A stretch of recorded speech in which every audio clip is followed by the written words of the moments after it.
এমন জায়গা থেকে ইসলামে এসেছি, যে অবস্থান থেকে বা যে সময়টাতে এসেছি, এটা সম্পূর্ণই আমি এই তিনটা জিনিসকে ব্যবহার করে এসেছি। আমি 29 বছর পর্যন্ত আমার আকলটাকে, আপনারা যেটা বলছেন আমি বিবেক বলি, বুদ্ধি বলি, এতদিন বলে জেনে আসতাম যে আমি 29 বছর আমার সমাজ, আমার পরিবার, মানুষের আচরণ, এগুলো অবজারভেশন করেছি, অ্যানালিসিস করার যেটুকু আমার ক্যাপাবিলিটির মধ্যে ছিল আমি করেছি। 29 বছর পরে এসে আমি এই 29 বছর অন্যান্য ধর্মগ্রন্থ পড়েছি। আমি হিন্দু ধর্মে তো জীবনযাপনই করেছি। এরপরে আমি প্রথম হিন্দু ধর্মের মানে ধর্মগ্রন্থগুলো পড়া শুরু করলাম, এটা অনার্স ফার্স্ট ইয়ারে। তারপরে আমি বাইবেল পড়লাম। আমি জাপানে শান্ত ধর্ম নিয়ে পড়ালেখা করেছি, মানে তুলনামূলক একটা আলোচনার পড়ালেখা আমি করেছি।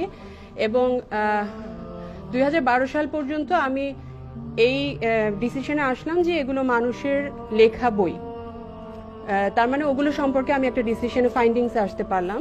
এরপরে 2012 সালের পরে যেটা হলো, আস্তে আস্তে আমি আমার চারপাশ বা বাকি জ্ঞানগুলো আমি গ্রহণ করা শিখলাম। 29 বছর পরে এসে আমি প্রথম কোরআনের বাংলা অনুবাদ পড়লাম। তারপরে আমি কোরআনের বাংলা অনুবাদ পড়লাম, মানে এই না যে আমি একদম 114টা সূরা সবগুলো আয়াতের একদম পুঙ্খানুপুঙ্খ বাংলা পড়েছি, তা না। আমার চোখের সামনে যখন যেটা এসেছে আমি পড়েছি। এর সাথে আমি হাদিস, যে কয়টা হাদিস আমার চোখের সামনে এসেছে আমি পড়েছি। আমি খুব বিচার বিশ্লেষণ করে, এরকম না যে কোনটা সহি কতটুকু আছে, কিন্তু কোনটা আমি রিসিভ করছি বা রিসিভ করছি না, যেটা আমার মনে হয়েছে যে না, এটা মনে হয় আমার এত প্রিয় নবী করিম সাল্লাল্লাহু আলাইহি সাল্লাম, তার কাছ থেকে এরকম আসার কথা না, তখন আমি সেটা একটু দূরে সরিয়েছি। তো তার মানে কিন্তু আমি কোরআনের আয়াতগুলো যখন বোঝার চেষ্টা করেছি, তখন বারবার আমার একটা প্রশ্ন ছিল, আল্লাহ কেন এটা বলছেন? আল্লাহ কেন আমাকে বললেন তোমাকে এটা পালন করতে হবে? আমি নিজের মনে প্রশ্ন করেছি। কখনো আল্লাহ সাহায্য পেয়েছি, তিনি আমাকে সাহায্য করেছেন বুঝতে। কখনো স্বপ্ন দেখেছি, জানি না এটা সবাই বিশ্বাস করবে কিনা। এবং আমি আমার এই 29 বছরের লেখাপড়ার ভিত্তিতে আমার যে বিবেক, বুদ্ধি বা আকলটা তৈরি হয়েছিল, সেটার ভিত্তিতে আমি ইসলামকে 16 দিন, 1 মাস পড়েছি। 16 দিনের মধ্যে আমি বুঝতে পেরেছি, আমি ইসলাম ধর্ম গ্রহণ করেছি। এবং আমাকে পরিবার বা বিভিন্ন জায়গা থেকে বলা হয়েছিল দরকার নেই।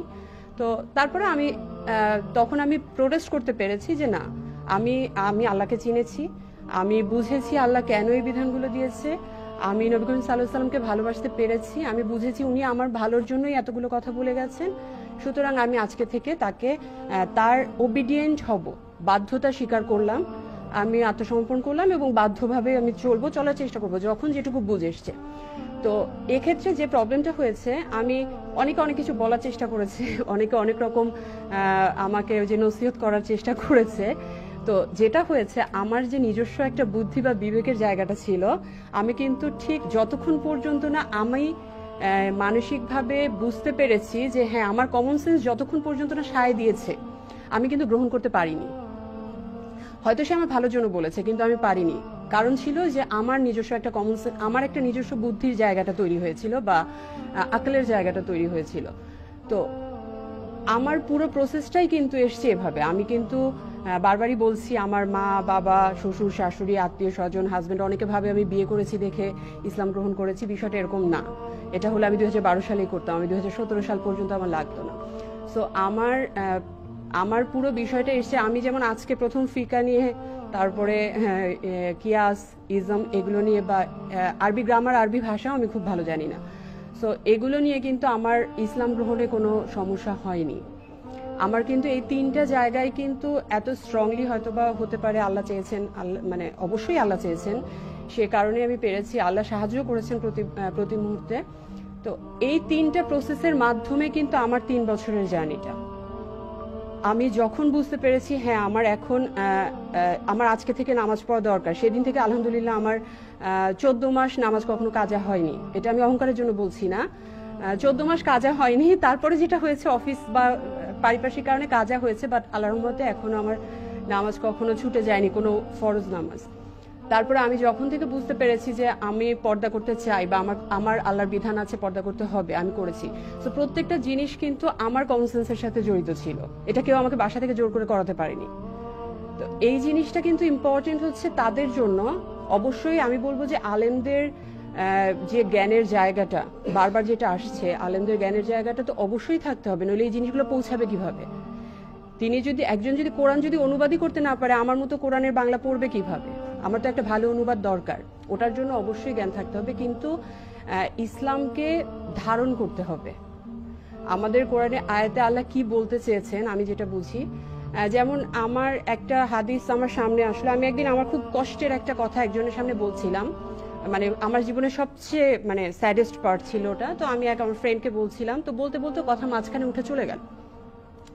তো ওই দিন আমার খুব মনটা খারাপ হলো। আমি অফিস থেকে বাসায় গেলাম, গিয়ে এমনি পড়ছি হাদিসের বই, পড়তে পড়তে একটা হাদিস আমার সামনে আসলো যে নবী করিম সাল্লাল্লাহু আলাইহি সাল্লাম একটা এরকম একটা ঘটনা ছিল যে তিনি বসেছিলেন, একজন এসে সমস্ত কথা বলল, তারপরে সে চলে যাওয়ার পরে নবী করিম সাল্লাল্লাহু আলাইহি সাল্লাম ওখান থেকে উঠলেন। তো তার বর্ণনাটা ছিল এরকম, কেউ যদি তোমার কাছে কোনো কথা বলতে আসে তার কথা অর্ধেক রেখে উঠে যেও না। আমার জানার মতে আপনাদের এই হাদিসটা সবাই হয়তো বা জানার কথা। তো আমার তখন একটা ফিলিংস আসলো যে যে মানুষটা 1500 বছর আগে আমার এই ছোট্ট একটা অনুভূতির খবর রেখে গেছে, তাকে আমি মানবো না কেন? বা তার কথা আমি কেন মানে শুধুমাত্র লজিক দিয়ে চিন্তা করব, ভালোবাসার জায়গাটা কেন নাই ওখানে? তো এই ছোট্ট একটা বিষয় কিন্তু তার প্রতি আমার ভালোবাসা হয়তো আমার মা বাবা সন্তান স্বামী সবার চেয়ে বেশি করে দিতে পেরেছে। তো আল্লাহ তো বলেছেই ওটা যে তোমাদের যখন পুত্র সন্তান স্বামী পিতা এদের চেয়ে যখন আমাকে ভালোবাসবে বেশি, তখনই তোমাদের কবুল করা হবে বা এরকম বা যাই হোক। তো সেই জায়গা থেকে আমি যেটা ফিল করছি যে ইসলামের একাডেমিক সাইডটা তো অবশ্যই দরকার আছে, কিন্তু দাওয়াতের ক্ষেত্রে আমার নিজেকে ফিল করতে হবে, আমার কমন সেন্সের জায়গাটাকে ওখানে আস্তে আস্তে ইসলামের সুন্দর জিনিসগুলো ঢুকানোর ব্যবস্থা করতে হবে। আমি যদি আমার সন্তান বা আমার স্টুডেন্টদের মধ্যে ইসলামের সুন্দর জিনিসগুলো ঢুকিয়ে দিতে না পারি ওদের ব্রেনে, এখন তো অনেক কিছু আছে, সাইডের অনেক জিনিসপত্র আছে যেটা আমাদেরকে আনস্টেবল করে দেয়, সবসময় ইসলাম থেকে দূরে সরিয়ে দেয়। তো আমরা যদি ওদেরকে ধীরে ধীরে ইসলামের সৌন্দর্যগুলো যদি ওদের মধ্যে ইনপুট দিতে পারি, তাহলে কিন্তু ওদের চিন্তা করার জায়গাটা বাড়বে, ওদের ওই সেন্সটা আপগ্রেড করবে, তখনই কিন্তু আমি কোরআন এবং হাদিসকে আপন করে নিতে পারবো, তার আগে পারবো না। তো থ্যাংক ইউ।